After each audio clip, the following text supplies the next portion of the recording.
Hello, ഞാനിപ്പോൾ ഉള്ളത് കൂത്തുപറമ്പ് കായലോടാണ്. ഒരു ഇല്യൂഷൻ ഹോം കണ്ടിട്ട് വന്നതാണ്. ദ ബിഗ് നേഴ്സറി എന്നാണ് ഈ ഇല്യൂഷൻ ഹോമിൻ്റെ ഗേറ്റിൻ്റെ ഫ്രണ്ടിൽ പേര് വെച്ചിരിക്കുന്നത്. പിന്നെ ഈ കയറുമ്പോൾ തന്നെ ഒരു ഒട്ടകത്തിൻ്റെ പ്രതിമയും കുറേ തൈകളും ഉണ്ട് കേട്ടോ. ഈ തൈകളൊക്കെ ഇവിടെ വിൽക്കാൻ വേണ്ടി വെച്ചിരിക്കുന്നതാണ്. ഒരു അടിപൊളി സംഭവം തന്നെയാണ് കേട്ടോ ഇത്.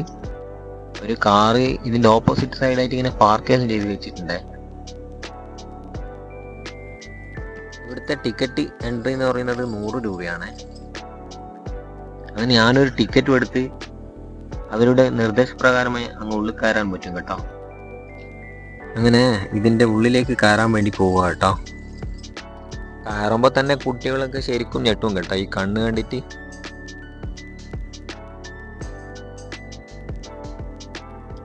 ഇതൊരു അടിപൊളി സംഭവമാണ് കേട്ടോ. ഇങ്ങനെ നടന്നു വരുമ്പോൾ ഗാന്ധിജിൻ്റെ ഇങ്ങനെ വരുവേ. അതിൻ്റെ ഓപ്പോസിറ്റ് വരുമ്പോൾ കറക്റ്റ് ഗാന്ധിജി അതേ ഷേപ്പിൽ വരും.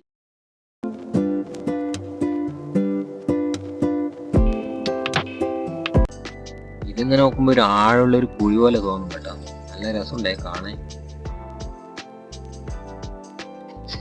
ഇതിപ്പോൾ നിങ്ങൾക്ക് ഒരു കരയുന്ന കുട്ടീൻ്റെ ഫോട്ടോ ആയിട്ടല്ലേ കാണുന്നത്. ഇതിൻ്റെ നേരെ ഓപ്പോസിറ്റ് വരുമ്പോൾ ചിരിക്കുന്ന കുട്ടീൻ്റെ ഫോട്ടോ കാണുവേ.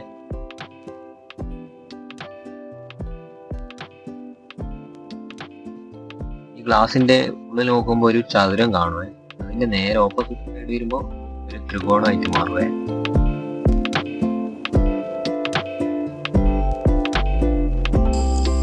പറക്കാൻ ആഗ്രഹിക്കുന്നവരുണ്ടെങ്കിൽ ഇവിടെ വന്നിട്ട് പറക്കാൻ പറ്റാം.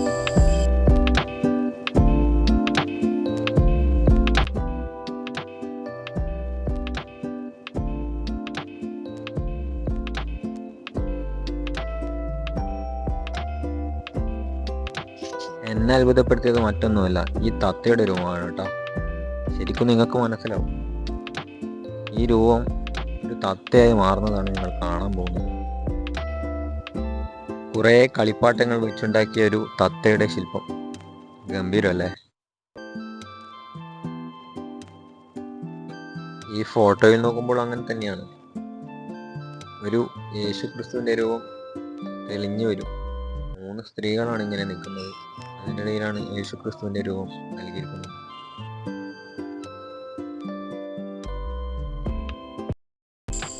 ഇത് കണ്ട, ഇതാണ് വെറൈറ്റി ബൾബ് കേട്ടോ, തൂങ്ങി പിടിച്ച് കളിക്കുന്നത്.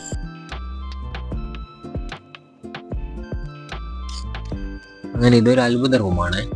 ഈ റൂം എന്ന് പറയുന്നത് ഒരു സൈഡിൽ ചെറുതായിട്ട് കാണും, ഒരു സൈഡിൽ വലുതായിട്ട് കാണും.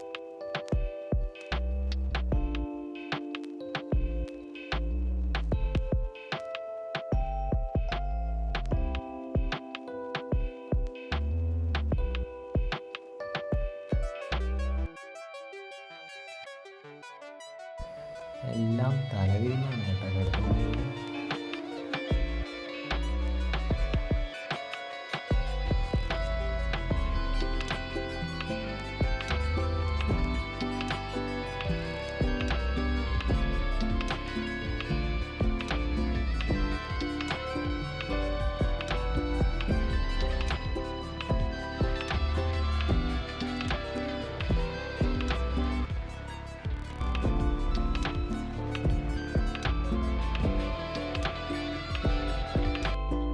നല്ല അടിപൊളി ഫോട്ടോസൊക്കെ എടുക്കാൻ പറ്റും കേട്ടോ.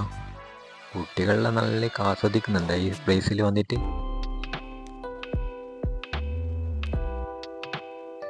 പിന്നെ ഈ വാളിൻ്റെ പ്രത്യേകത ഉണ്ടോ, നമ്മൾ മൂവ് ആവുന്നതനുസരിച്ച് ഇതിങ്ങനെ മാറിക്കൊണ്ടിരിക്കുവേ.